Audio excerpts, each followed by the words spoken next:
Welcome to the Chosen One podcast show. My name is Sophie. I am a manifesting generator 1-3, and I'm super passionate about a lot of things. I love fashion, branding, human design, healing, channeled content, Genekeys, and everything business and mindset related. I called this podcast show The Chosen One for a reason because I truly believe that as MGs, we are here to challenge the world to do things differently, more non-linear and with lots of playfulness.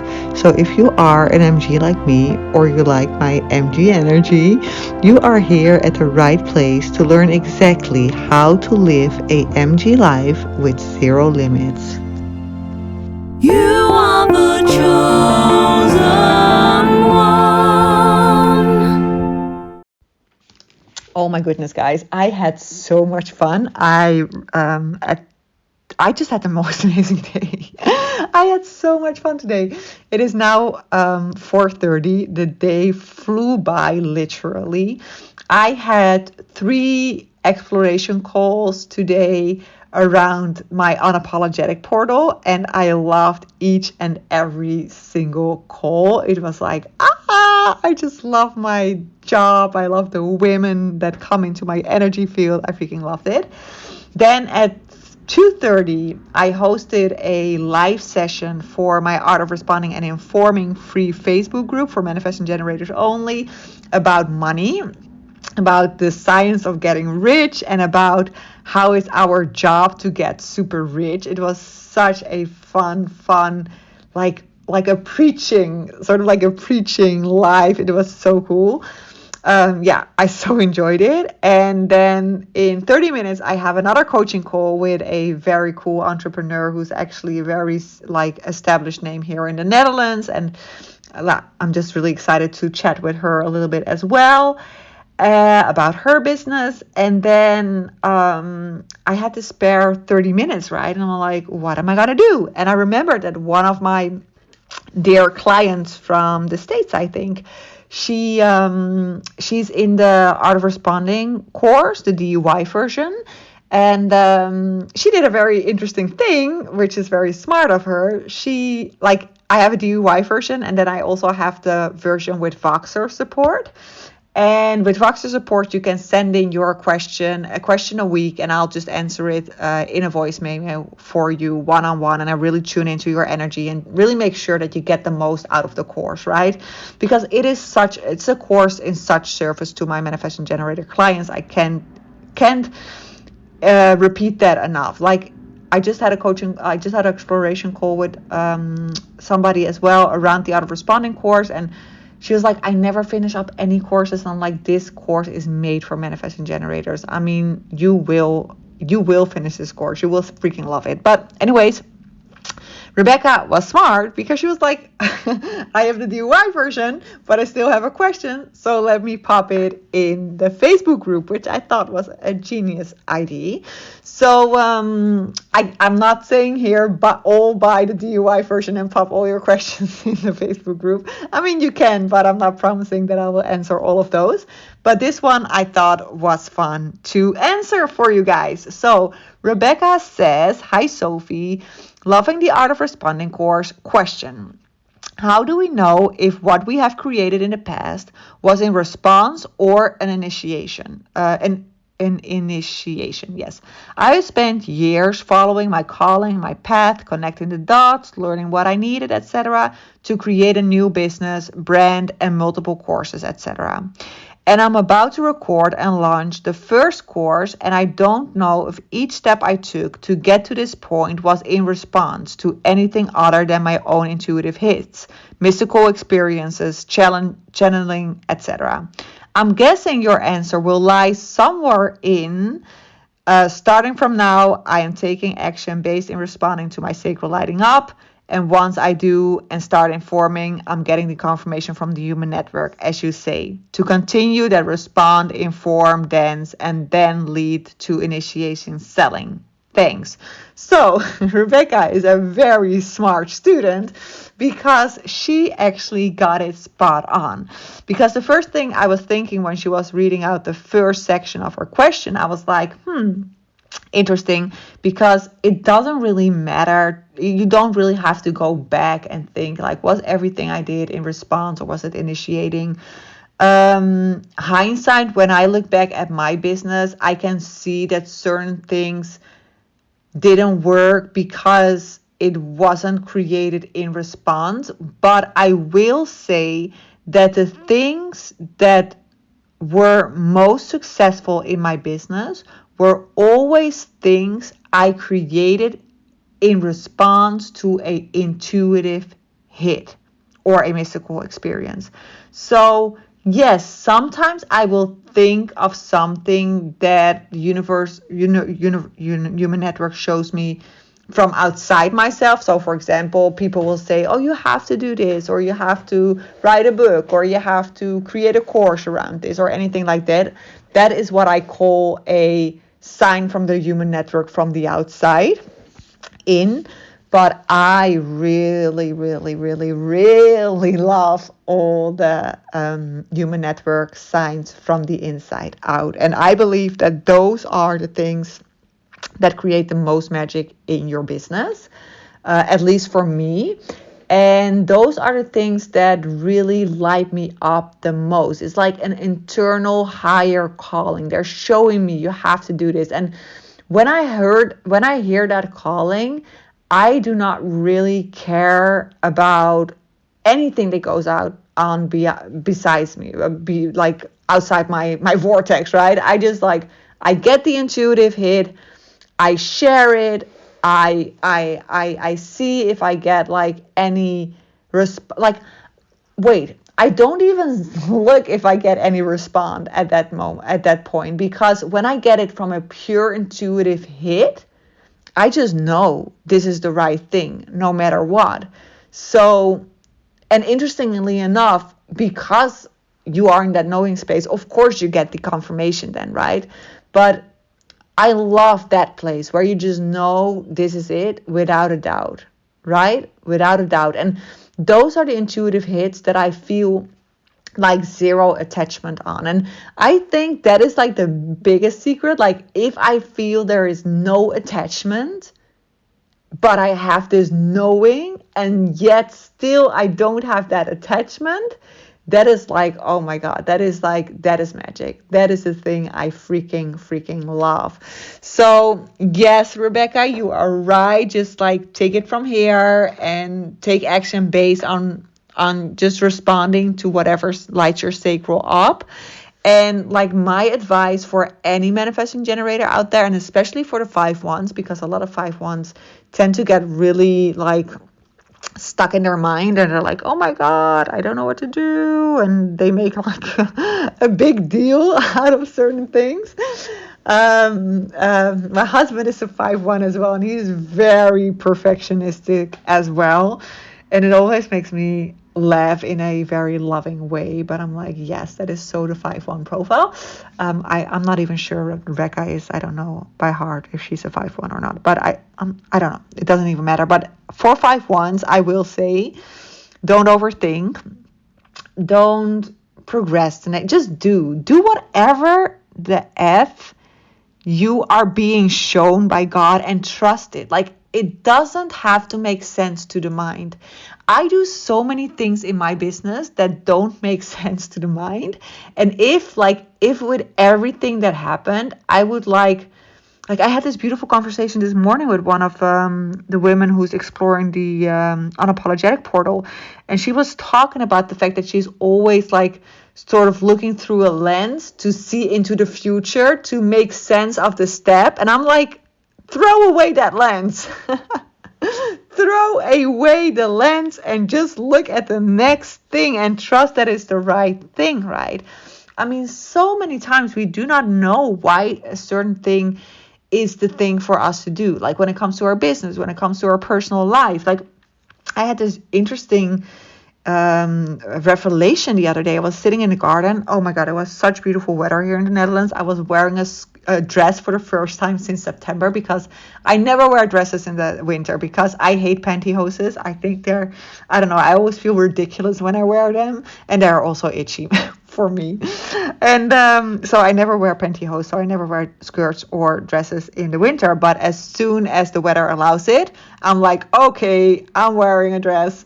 So I wore this beautiful dress. It's a dress that I own for, I think I've owned it for over 20 years.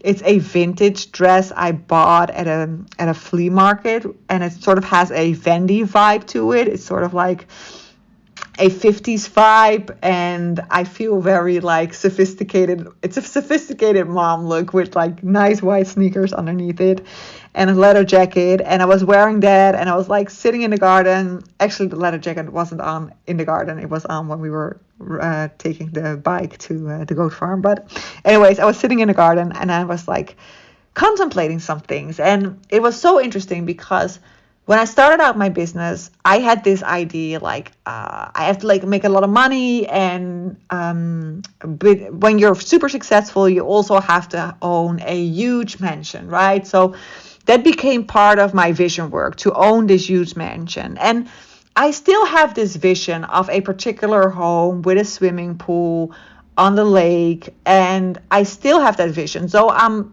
pretty convinced that somewhere in my life that will happen. But in the beginning, I was like, no, it has to happen now because that will make me successful.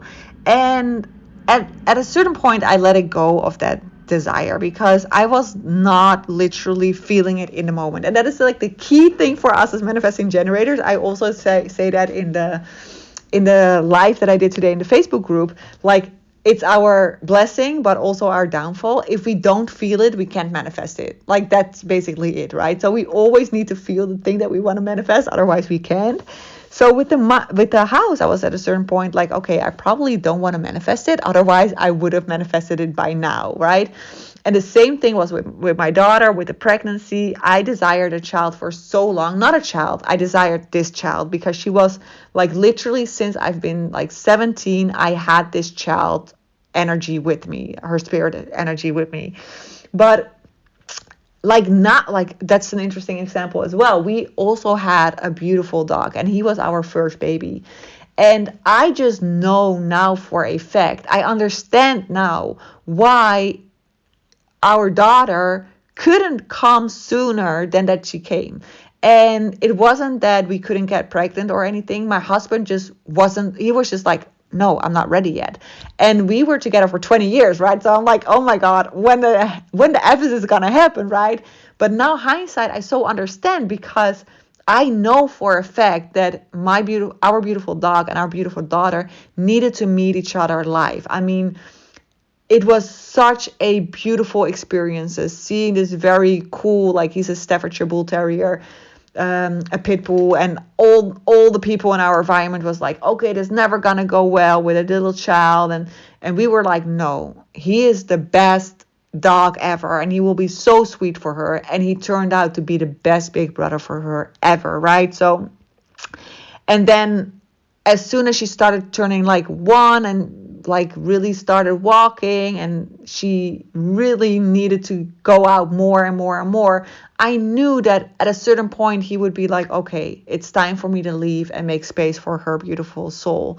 And it makes me emotional even talking about it because it was such a gesture from him, right? As soon as I got out of the hospital, and you need to understand, our dog was with us 24/7, right? He never went anywhere. Like we never went anywhere without him. We didn't go on any holidays without him. He always was with us.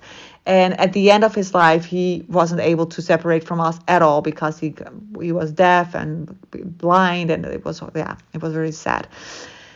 And as soon as I got out of the hospital, he was literally giving the stick to her. And he was like, yes, now it's your time. And he took a step back, and it was such a beautiful experience to witness. And then when he passed, I was like, yes, of course she couldn't come sooner because this is exactly how it was supposed to go. And he was supposed to stay with us for these full 13 years. So it all made sense at the end, right? And with the house, it's the same thing. I always thought I need this big mansion and everything. And I was sitting in the garden and I was watching our daughter play. We have this great house with a porch. And when you open it up, It actually, there is a street, but there are no cars there, so the children can play there, and we have like a no car area here. So when I open up the gate, there are all like other children playing, and we have a lot of children here, and she plays with all the kids and all the older kids, and she runs around in the in the in the area here, and she has the time of her life. And I'm sitting there, I'm like, of course I wasn't making 2-3 millions yet, because if I would have manifested that money at that time, I would have bought that house, and that wasn't the thing that was right for her soul. What is right for her soul is being here in this specific beautiful street with these beautiful other children. So there's always a reason why things go in the way that they go, right? And we are so invited to let go of the playing God thing, and like trying to like control and master everything. Like, no, just trust that whatever desire is, it is right for you. And even if your mind is like, okay, but why am I not desiring the big house? Because I should be desiring that. If you're not desiring it in this moment, there is a reason because why you're not desiring it. There's a higher reason why it's not for you right now. Okay, so just trust whatever it is that you desire. And if you desire a certain thing in a moment, if you desire to step into a certain portal, if you desire to do something amazing in your business and it doesn't make sense to your mind, trust it. If the investment doesn't make sense, if the portal doesn't make sense, trust it. Your desires are always spot on, and there's always a reason. And in a couple of months, you will look back and be like, oh my God, now I understand why I had to enter this portal, or why I had to do this specific thing, or why I had to sell a 10K portal. Like sometimes I'll sell something and nothing gets sold, but I never think, oh my God, something went wrong, because I know that I needed to maybe put out this 15K offer. And it was like a preparation for another portal that does sell, right? Because there's everything is connected. It's like this web, and everything is connected. So just trust whatever step God is showing you. If God is showing you to put a very bold, unapologetic portal offer to your clients, do it. And if it doesn't sell, it doesn't mean that you failed. No, it's just like the thing that needed to happen so that maybe your next portal will sell out immediately. It's such a different way of looking to life. So I really want to encourage you to look through a different lens and to trust whatever God is putting in front of you. And your initial reaction, your initial response, always trust it. Always trust it. It will, like, everything is done for you. Everything is done for you. And just jump and the net will appear. Okay, loves, so if you loved this episode and if you are a fan of the show, you can win something so cool, because I have an amazing Genekeys Moneyline bonus, and it's such a valuable bonus where you actually learn all about your specific money line in the Genekeys and what your most natural way of making money actually is, right? So who doesn't want to learn that? Everybody wants to learn that, right? And you can actually win this beautiful bonus course. Okay, so how can you win this course? There are two ways. Number one is that you go to iTunes, leave a review, make a screenshot, and share that on Instagram and tag us at Sophie Dittmar Official. So that's number one, leaving the review on iTunes. The second way, you can also do both, of course. And second way is that you go to the link in the description down below, download the amazing free training I have set up for you, which is all about how to convert your followers to paying clients as an MG. And once you looked or listened or whatever you do, when you downloaded that specific training and you make a screenshot of the training and you post it on an Instagram story and tag us, you can win this amazing Genekeys bonus course. So that is the second way you can do it. So We are going to pronounce a winner, and we're going to do that on the 16th of May because then I'm turning 38. Sounds so old, but it's the truth. So, yes, until the 16th, you can join this amazing opportunity to win the Money Jinkies bonus. I have both options described in the description of the podcast episode. So, either the reviews on iTunes or the screenshot of the amazing free training I have set up for you. It's an on-demand training. You can access it right away, and the link to download that specific training is in the link of this amazing episode. Okay, looking forward to seeing all your tags.